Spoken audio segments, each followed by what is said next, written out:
राजकुमारी मंदाकिनी अद्वितीय सुंदरता की धनी थी। उसकी छवि इतनी मोहक थी कि सातों दीपों में कोई उसके समान नहीं था। उसकी सुंदरता चंद्रमा को भी फीका कर देती और हिरनी उसकी आंखों की गहराई के आगे शर्मिंदा हो जाती। जब वह चलती तो उसकी चाल नागिन की लहराती चाल को भी मात देती। उसके कोमल और सुगंधित चेहरे की लालिमा पुष्पों को भी मुरझाने पर विवश कर देती। उसकी मोहक मुस्कान मन को मंत्रमुग्ध कर देती थी। उसकी सुंदरता अप्सराओं को भी ईर्ष्या से भर देती और उसका रूप हर किसी के हृदय को मोह लेने वाला था। नंदनगर पर वीरसेन नामक पराक्रमी और न्यायप्रिय राजा का शासन था। उनके पुत्र राजकुमार देवव्रत अपूर्व सौंदर्य, अपार बल और अद्भुत बुद्धिमत्ता के धनी थे। वे शास्त्र और शस्त्र दोनों में निपुण थे। नंदनगर की प्रजा उन्हें अत्यंत प्रिय मानती थी। एक दिन नंदनगर में दूर देश से एक सौदागर आया। पुराने समय में राजा महाराजाओं को प्रसन्न करने के लिए सौदागर अनूठी और दुर्लभ वस्तुएं लाते थे। यह सौदागर भी कोई विशेष वस्तु लेकर आया था। राजकुमार देवव्रत को अनोखी चीजों में रुचि थी, अतः उन्होंने सौदागर को बुलवाया और पूछा, बताओ सौदागर, इस बार क्या नया लाए हो? सौदागर ने विनम्रता से प्रणाम किया और धीरे धीरे एक चित्र निकालकर प्रस्तुत किया। यह साधारण चित्र नहीं था, बल्कि उसमें एक अनुपम सुंदरी का चित्रण था। यह कोई और नहीं बल्कि विश्व सुंदरी राजकुमारी मंदाकिनी का चित्र था। चित्र को देखते ही राजकुमार मंत्रमुग्ध हो गए। उनके नेत्र उस अद्भुत छवि पर टिक गए। उन्होंने अपने जीवन में ऐसी अद्वितीय सुंदरता न कभी देखी थी, न ही स्वप्न में कल्पना की थी। राजकुमार चित्र को एकटक देखते रहे, मानो वह एक जीवंत छवि हो। उनकी सुध-बुध खो गई और वे किसी अन्य विचार में डूब गए। कुछ क्षण बाद जब उन्हें होश आया तो उन्होंने सौदागर से पूछा, यह अपूर्व सुंदरी कौन है? सौदागर ने उत्तर दिया, राजकुमार, यह राजकुमारी मंदाकिनी है, जो 7 समुद्र पार कंचनपुर की राजकुमारी हैं। उनके पिता इंद्रसेन नामक राजा हैं, जो अत्यंत निर्दयी और कठोर स्वभाव के हैं। वह छोटे से छोटे अपराध के लिए भी मृत्युदंड दे देते हैं। यह सुनते ही राजकुमार देवव्रत का मन व्याकुल हो उठा। उनका हृदय उस सुंदर चित्र की ओर खिंच चुका था। राजकुमार देवव्रत ने सौदागर को इनाम स्वरूप हीरे जवाहरात दिए और मन ही मन विचार किया, जब तक मैं इस सुंदरी से नहीं मिल जाता, मेरा जीवन व्यर्थ है। उसने तुरंत राजसी वस्त्र त्याग दिए, भगवा वस्त्र धारण किए और साधु का वेश बनाकर जंगल की ओर चल पड़ा। जब राजा को यह समाचार मिला तो वे राजकुमार के पास आए और बोले, बेटा, ऐसा क्या दुख हो गया है जो तू राजसी जीवन छोड़कर साधु बनने चला है? हमारे बुढ़ापे का सहारा और होने वाला राजा क्यों यह कदम उठा रहा है? राजकुमार ने विनम्रता से उत्तर दिया, पिताजी, मेरे मन में अब मंदाकिनी बस चुकी है। उसके सिवाय कुछ भी नहीं दिखाई देता। राजा बोले, बेटा, तुम समझदार हो, फिर भी नादानी की बातें कर रहे हो। मंदाकिनी के द्वार पर जो भी गया वह लौटकर नहीं आया। कितने ही लोग अपनी जान गंवा बैठे हैं। राजकुमार ने दृढ़ता से कहा, पिताजी, मुझे रोकने की कोशिश मत कीजिए। यदि मेरे शरीर में प्राण है तो मैं अवश्य जाऊंगा। इतना कहकर वह चलने को हुआ। तभी उसकी माता आई और बोली, बेटा, तेरे बिना मैं तड़प तड़प कर मर जाऊंगी। ऐसा मत कर, क्यों राजपाट छोड़कर मृत्यु को गले लगाने जा रहा है? परंतु राजकुमार पर माँ की बातों का भी कोई असर नहीं हुआ। वह बोला, माँ, मुझे मत रोको। अगर मैं नहीं गया तो यही प्राण त्याग दूंगा। राजकुमार आगे बढ़ा ही था कि उसकी सुंदर पत्नी भी वहां आ पहुंची। उसने करुण स्वर में कहा, पास तेरे कामिनी खड़ी, कर 16 श्रृंगार। छोड़ चले मजदूर में, कहा मुझे भरतार। राजकुमार देवव्रत ने उत्तर दिया, रानी, मन मंदिर दिल करो उदास, चंद्र रोज के बीच में लौटा हूँ तेरे पास। यह कहकर राजकुमार वहां से चल पड़ा। उसकी बात सुनकर रानी दुख से व्याकुल होकर भूमि पर गिर पड़ी, परंतु राजकुमार पर इसका कोई प्रभाव नहीं पड़ा। वह दृढ़ संकल्प के साथ आगे बढ़ता गया। राजकुमार देवव्रत सभी बंधनों को तोड़कर वन की ओर रवाना हो गया। उसके मन में अब बस राजकुमारी मंदाकिनी की लगन थी। लंबी यात्रा के बाद वह कंचनपुर पहुंचा और राजकुमारी के महल के सामने योगी बनकर आसन जमा लिया। संयोगवश एक दिन राजकुमारी मंदाकिनी महल की खिड़की से बाहर देख रही थी, तभी उसकी दृष्टि योगी बने देवव्रत पर पड़ी। राजकुमार देवव्रत तो जैसे उसी पल का इंतजार कर रहा था। राजकुमारी ने जब उसे देखा तो वह भी उस आकर्षक नौजवान पर मोहित हो गई। उसने पूछा, हे योगी, तुम कौन हो?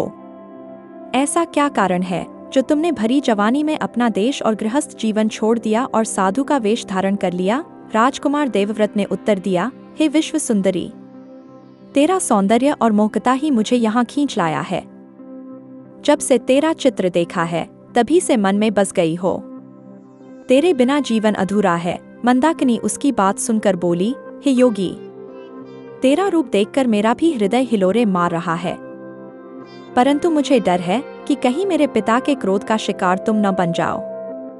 वे निर्दयी हैं और जो भी मेरे प्रेम में पड़ता है उसे मृत्यु दंड देते हैं या कैद कर लेते हैं। राजकुमार ने दृढ़ता से कहा, प्रिय, तेरे प्रेम के लिए मैंने अपना राजपाट और सुख सुविधाएं त्याग दी हैं। अब चाहे जो भी हो, मैं तुम्हारे बिना नहीं रह सकता। राजकुमारी ने उसे समझाते हुए कहा, यहाँ रहना तुम्हारे लिए खतरे से खाली नहीं है, अब भी लौट जाओ। परंतु राजकुमार ने उत्तर दिया, तेरा इश्क मुझे यहाँ खींच लाया है, अब तेरे बिना कहीं जाना मुमकिन नहीं। राजकुमारी मंदाकिनी ने अपने प्रेमी की दृढ़ता देखकर खिड़की से एक रस्सी डाली, जिसके सहारे राजकुमार महल में आ गया। मिलते ही दोनों ने एक दूसरे को गले लगा लिया। राजकुमारी ने कहा, तुम उन सभी से अलग हो जिनसे मैं अब तक मिली हूँ। तुम्हारी बातों ने मेरे दिल को छू लिया है। इसके बाद राजकुमार देवव्रत हर रात राजकुमारी से मिलने आने लगा और सुबह होते ही रस्सी के सहारे महल से बाहर निकल जाता। कुछ दिन तक सब ठीक चला, दोनों प्रेम में मगन हो गए। पर एक रात जब राजकुमार महल से बाहर निकल रहा था तो कोतवाल ने देख लिया और पूछा, कौन है तू जो रात के अंधेरे में महल से निकल रहा है? राजकुमार ने कहा, मैं चोर नहीं हूँ, कृपया मुझे जाने दो। लेकिन कोतवाल ने उसकी एक न सुनी और सिपाहियों को बुलाकर उसे पकड़वा लिया। सुबह होते ही राजकुमार को राजा के दरबार में पेश किया गया। कोतवाल ने राजा से कहा, महाराज, यह व्यक्ति महल में चोरी करने आया था, मैंने इसे रंगे हाथों पकड़ा है। राजा ने कोतवाल की सराहना की और आदेश दिया, इसे सबसे अंधेरे कमरे में बंद कर दो और सुबह शाम 50 कोड़े मारो। राजकुमार को तुरंत कैद कर लिया गया। जब यह बात मंदाकिनी को पता चली तो वह बेहोश होकर गिर पड़ी। होश आने पर वह विलाप करने लगी, मेरे निर्दयी पिता ने मेरे प्रेमी को कैद कर लिया है, उसके बिना मेरा जीवन अधूरा है, मैं अपने प्राण त्याग दूंगी। दासियां उसे सांत्वना देने लगी, लेकिन मंदाकिनी का मन नहीं माना। वह हर समय अपने प्रेमी की याद में व्याकुल रहने लगी। इस प्रकार मंदाकिनी हर समय राजकुमार देवव्रत के विरह में व्याकुल होकर रोती रहती। अब मैं यहाँ का किस्सा समाप्त करके राजकुमार देवव्रत की पहली पत्नी का हाल बताता हूँ। रानी भी अपने पति के विरह में अत्यंत व्याकुल थी और हर दिन उनके लौटने का इंतजार कर रही थी। एक रात जब रानी अपनी गहरी नींद में सो रही थी, उसने एक सपना देखा। सपने में एक बच्चा आकर कहता है, रानी, तेरा पति देवव्रत कंचनपुर में कैद हो गया है। यह सपना देखकर रानी चौंक कर उठ बैठी और जोर जोर से रोने लगी। उसकी आवाज सुनकर दासियां दौड़ी आईं और पूछा, महारानी, क्या हुआ? आप इस प्रकार क्यों रो रही हैं?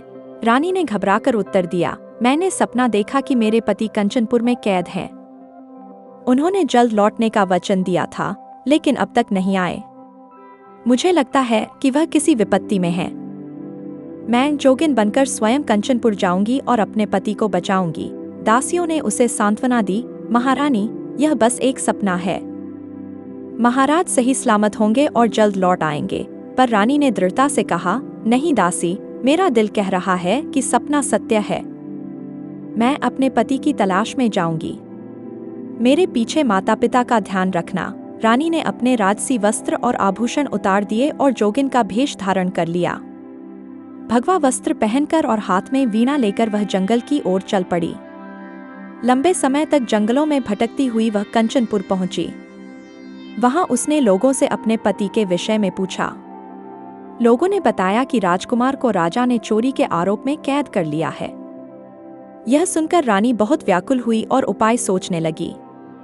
उसने पूछा, राजा को किस चीज का शौक है? लोगों ने बताया कि राजा को संगीत सुनना बहुत प्रिय है। यह सुनकर रानी को आशा की किरण दिखी, क्योंकि वह गायन कला में निपुण थी।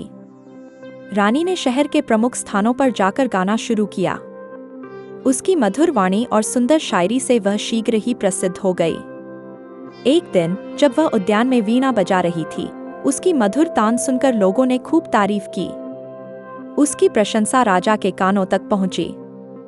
राजा ने चौकीदार से कहा, उस जोगिन को सम्मानपूर्वक दरबार में बुलाओ। चौकीदार रानी के पास गया और आग्रह किया। पहले रानी ने मना किया, लेकिन चौकीदार के समझाने पर तैयार हो गई। दरबार में पहुंचते ही सन्नाटा छा गया। राजा ने आदरपूर्वक उसे आसन दिया और कहा, हे योगिनी, अपने मुख से हरि का गुणगान करो। रानी ने वीणा बजाते हुए गाया, यह जो गति हमें भय है छोड़ दिया, माल खजाना हीरा मोती लुटाया है।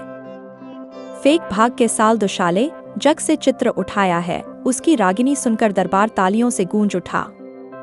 राजा ने प्रसन्न होकर कहा, तुम जो मांगो वह वर मांग लो। रानी ने कहा, राजा, मेरा पति तुम्हारी बेटी मंदाकिनी के प्रेम में पड़कर यहाँ आया था और तुमने उसे कैद कर लिया है।